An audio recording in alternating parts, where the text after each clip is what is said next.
최근 천문학자들은 어마어마하게 무거운 역대급 블랙홀을 새롭게 발견했습니다. 그 전체 질량만 무려 태양의 320억 배 수준이죠. 우리 은하 중심 궁수자리 A스타 블랙홀의 질량이 태양의 400만 배 정도입니다. 즉 우리 은하 중심 블랙홀보다 한 10,000배는 더 무거운 셈이죠. 이 정도 규모의 엄청난 블랙홀은 초거대 질량 블랙홀이라고도 부르지 않습니다. 그 윗단계 울트라 블랙홀이라고 부르죠. 다만 이번에 발견된 블랙홀은 역대 가장 무거운 블랙홀인 것은 아닙니다. 현재까지 기록에 따르면 우주 끝자락의 퀘이사 TON 618 중심에서 발견된 블랙홀이 태양 질량의 660억 배 질량을 갖고 있죠. 이 외에도 지금까지 가끔씩 태양보다 200에서 400억 배 규모의 질량을 갖고 있는 울트라 블랙홀이 발견되곤 합니다. 사실 이번 발견이 놀라운 것은 블랙홀의 엄청난 질량 자체 때문만은 아닙니다. 앞선 연구들에선 거의 쓰지 못한 아주 새로운 방식으로 블랙홀의 존재 그리고 그 엄청난 질량까지 확인했다는 겁니다. 우주먼지의 현자타임즈, 앞으로 이어질 더 발전된 블랙홀 사냥의 새로운 시대의 첫 단추가 된 이번 놀라운 발견을 소개합니다.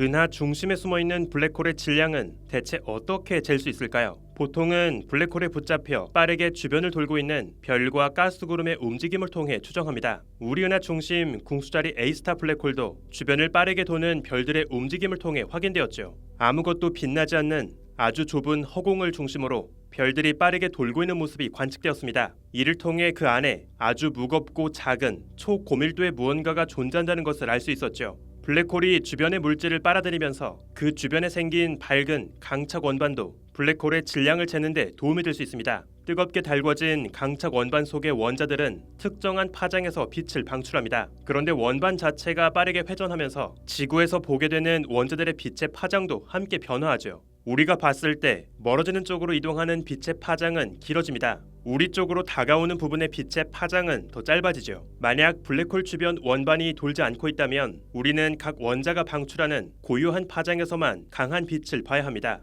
그런데 원반이 회전하면서 우린 그보다 앞뒤로 조금씩 파장이 길거나 짧아진 빛을 함께 보게 되죠. 그래서 블랙홀 주변에서 방출된 빛의 스펙트럼을 그려보면 원자의 방출선은 특정한 파장만을 중심으로 뾰족하게 관측되지 않습니다. 그 파장을 중심으로 앞뒤로 조금 펑퍼짐하게 퍼진 형태를 띠게 되죠. 이것을 스펙트럼의 선폭 증가, 라인 브로드닝이라고 부릅니다. 중심의 블랙홀 질량이 더 무겁고 강한 중력을 갖고 있을수록 스펙트럼의 선폭은 더 넓어지죠. 따라서 이 선폭의 두께만 재면 블랙홀의 질량을 알 수 있습니다. 마찬가지로 더 큰 규모에서 블랙홀에 붙잡혀 주변을 돌고 있는 은하 속 전체 별들의 움직임도 쓸 수 있는데요. 한 은하 속에서 별들이 얼마나 빠른 속도까지 맴돌고 있는지 별들의 속도 분포를 그릴 수 있습니다. 천문학에선 이 값을 시그마로 표기하는데요. 당연히 은하 속 별들의 속도 분산 시그마가 클수록 은하 중심 블랙홀도 무거워집니다. 블랙홀의 질량 m과 은하 속 별들의 속도 분산 시그마는 거의 비례하는 관계를 갖고 있죠. 천문학에선 이 간단한 관계를 m 시그마 관계라고 부릅니다. 이것은 현재까지 가장 많은 천문학자들이 은하 중심 블랙홀의 질량을 잴 때 사용하는 가장 대표적인 방법인데요. 하지만 이 방법에도 주의해야 할 점이 있습니다. 은하의 형태나 종류에 따라서 m 시그마 관계가 조금씩 달라지기 때문입니다. 예를 들면 나선 은하와 둥근 타원 은하는 이 관계의 기울기와 높이가 조금 달라질 수 있습니다.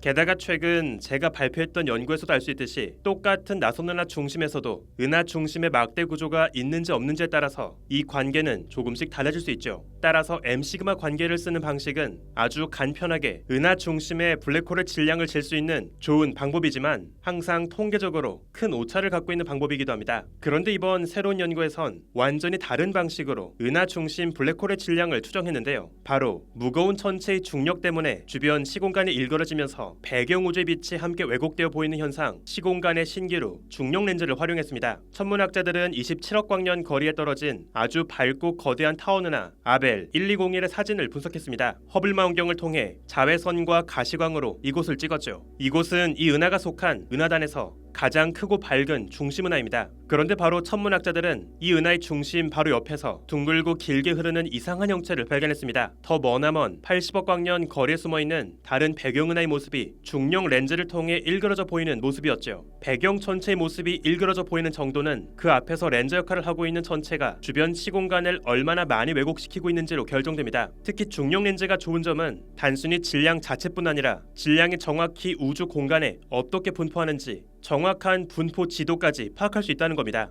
은하 중심부터 외곽으로 갈수록 은하 속 질량의 분포가 어떻게 이루어졌을지를 알 수 있죠. 천문학자들은 배경 전체를 일그러뜨리고 있는 중력 렌즈 이미지를 재현하기 위해서 다양한 질량 분포 모델을 적용했습니다. 허블의 사진을 통해 알 수 있는 은하 속 밝게 빛나는 별 질량의 분포, 그리고 별 질량의 분포를 결정하는 암흑물질 헤일로의 질량 분포까지는 어렵지 않게 알 수 있었죠. 그런데 놀랍게도 단순히 별과 암흑물질의 질량만으론 배경 전체의 더 크게 일그러진 중력 렌즈의 허상을 재현할 수 없었습니다. 은하 정중앙에 거의 한 점에 가깝게 아주 작고 엄청나게 무거운 질량을 추가해야만 실제 관측된 중력 렌즈의 허상을 재현할 수 있었죠. 이번 연구에서 천문학자들은 은하 아벨 1201 속의 별과 암흑물질의 질량 분포를 추정하기 위해서 조금씩 다른 세 가지 모델을 사용했는데요. 사용한 모델에 따라 추정되는 은하 정중앙 울트라 블랙홀의 질량의 값은 조금씩 다릅니다. 대략 태양 질량의 최소 220억에서 최대 390억 배까지 세 가지 값을 평균 내면 대략 중심의 블랙홀은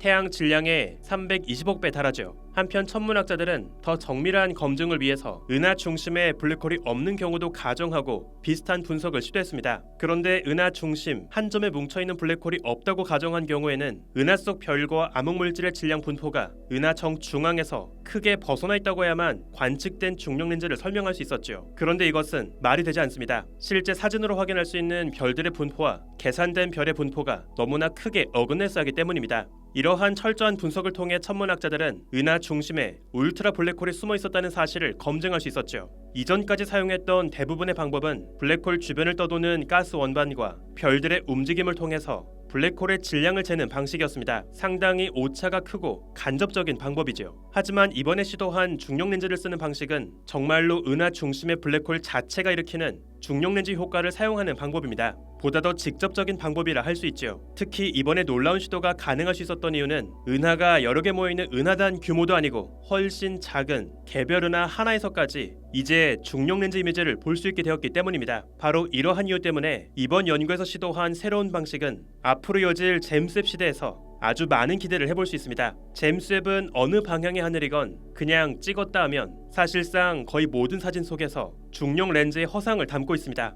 게다가 은하단 전체에 의한 중력 렌즈뿐 아니라 각 은하 하나하나에 의한 미미한 중력 렌즈까지 모두 담아내고 있죠. 예를 들어 잼스웹이 찍었던 쌍은하 VV191의 사진을 보면 왼쪽에 둥근 타원 은하를 중심으로 10시 방향에 둥글고 길게 일그러진 배경은하의 허상이 보입니다. 또 4시 방향도 자세히 보면 똑같은 배경은하의 허상이 이번엔 작은 점으로도 보이는 걸 확인할 수 있죠. 이처럼 잼스웹은 허블조차 보지 못했던 각 개별 은하 하나하나가 주변의 시공간을 왜곡시키며 만든 중력 렌즈의 흔적들까지 볼 수 있습니다. 이제 천문학자들은 블랙홀 곁을 떠도는 별과 가스 구름의 움직임뿐만이 아니라 아예 블랙홀 자체가 직접 일그러뜨린 시공간의 모습을 통해서까지 블랙홀의 질량을 잴 수 있게 된 것이죠. 블랙홀을 저울에 직접 올릴 수 있는 새로운 방법을 제시한 이번 놀라운 발견, 그리고 수많은 중력 렌즈의 허상의 흔적까지 쓸어담고 있는 잼스웹, 앞으로 두 발견이 만나 펼쳐지게 될 블랙홀 사냥의 새로운 시대를 기대해봐도 좋겠습니다. 우주먼지 연저타임즈, 오늘은 여기서 마칩니다.